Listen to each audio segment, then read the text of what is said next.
Good evening. I'm Sarah Donchi. We want to update you on the stories we're working on tonight. This is CBSLA.com's The Rundown. The white supremacist who ran his car into counter-protesters outside a Unite the Right rally in 2017 in Charlottesville, Virginia, has been sentenced to life in prison.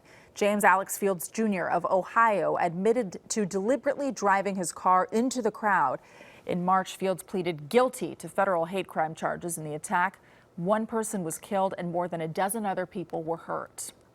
A massive fire tore through a construction site in the Bay Area today. The fire in Santa Clara was seen for miles. The site was supposed to hold more than 50 luxury condos when it was completed later this year. Nearby areas had to be evacuated. Officials say one worker was hurt as he tried to get away from the fire. The Supreme Court will decide if President Trump can end a program that protects young immigrants from deportation. Today, the justices announced they will hear arguments in the fall. A decision is expected by next June. The Trump administration wants to end the DACA program. Federal courts in California, New York, Virginia, and Washington, D.C. have blocked the order. DACA protects about 700,000 people who are brought to the U.S. illegally as children or came with families that overstayed visas. If you own a Tesla, time is running out to get a pretty big tax credit starting Monday. Its federal tax credit will drop to $1,875, and it will disappear at the start of 2020.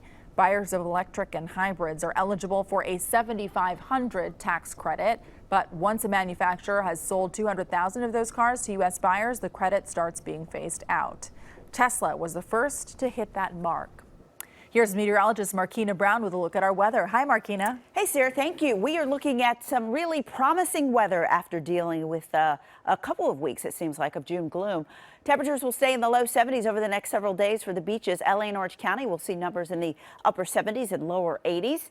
88 degrees on Saturday for the valleys, but lower 90s by the end of the weekend into the beginning of the work week.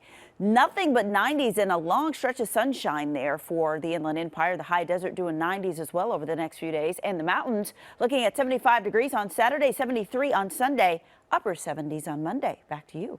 Markina, thank you. Join us on CBS 2 News at 5, 6, and 11 for the latest on your weather forecast and all of our top stories. This has been CBSLA.com's The Rundown, and watch CBSN Los Angeles streaming 24/7 on CBSLA.com or in the free CBS News app. We're also on Xbox One, Roku, PlayStation, Amazon Fire, and Apple TV. For Markina Brown, I'm Sarah Donchi. Have a great evening.